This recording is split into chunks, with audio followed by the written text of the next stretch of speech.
difficile de continuer à vivre au Maroc dans les conditions après cette guerre où les pays arabes ont perdu la guerre et où les Juifs un peu beaucoup moins que dans d'autres pays arabes, mais quand même la vie n'était plus facile. Comment ça se manifestait? Ça se manifestait. Par exemple, mon père avait un grand café en plein centre Casablanca et depuis la fin de la guerre, vers le 15 juin 67, tous les jours il y avait 2-3 acheteurs qui venaient lui dire tu vends pas, alors qu'avant il n'y avait pas d'acheteurs. Et quand est-ce que tu pars, etc. Donc c'est devenu un manège qui le poussait vers la porte. Il y a vraiment une rupture brutale où ça s'est fait au fil des années. Est-ce qu'on n'a pas idéalisé cette coexistence entre juifs et arabes au Maroc? Non, la coexistence entre les juifs et les arabes au Maroc a existé, et puis elle était bonne, et elle était soft, mais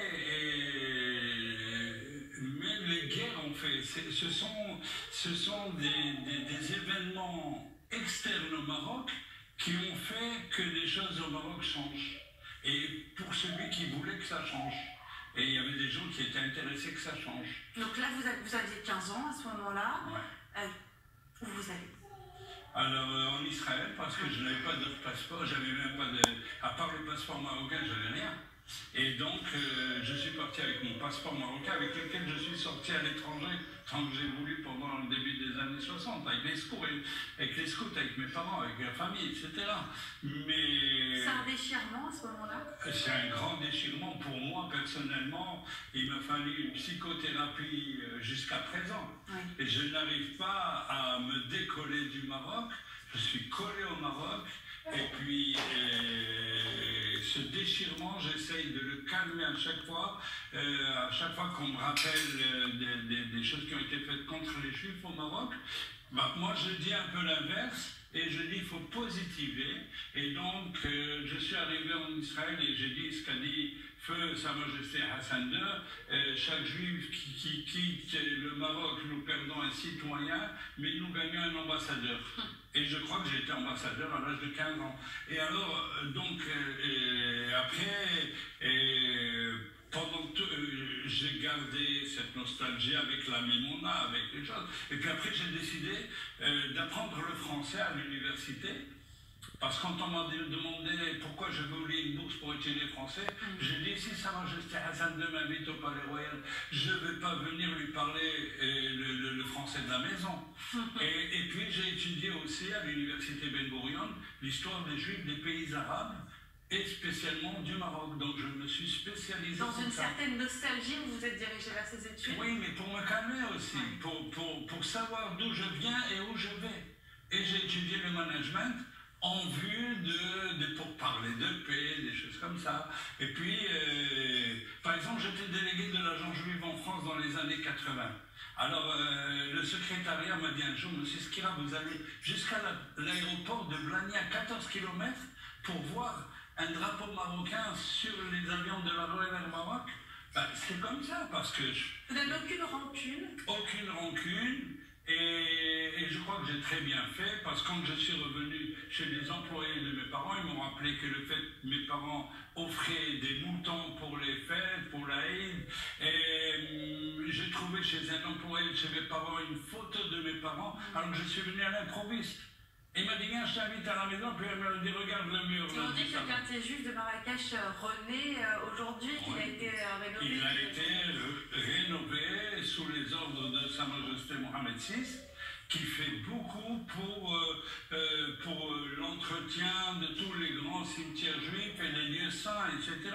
Et puis, pour moi, c'est aussi quelque chose qui ferme un cercle, parce que la famille de mon père a quitté le Marrakech, c'est sa ville natale, a quitté en 1956 Marrakech, et ils sont venus en Israël, bien sûr, mais cette rénovation a fait que pour moi, j'ai fermé un cercle, ça a été une grande fête, j'étais l'année dernière, spécialement... On voit d'ailleurs des images derrière vous de Marrakech, vous parlez de boucles bouclées, de thérapie.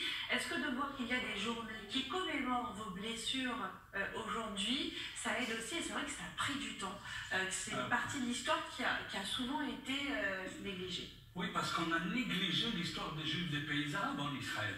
C'était quand moi j'ai commencé à étudier en 1978, c'était une révolution, c'est-à-dire étudier sur les Juifs des pays arabes. Le premier colloque international sur les Juifs des pays arabes a été organisé, j'y ai participé en 1978. Donc 30 ans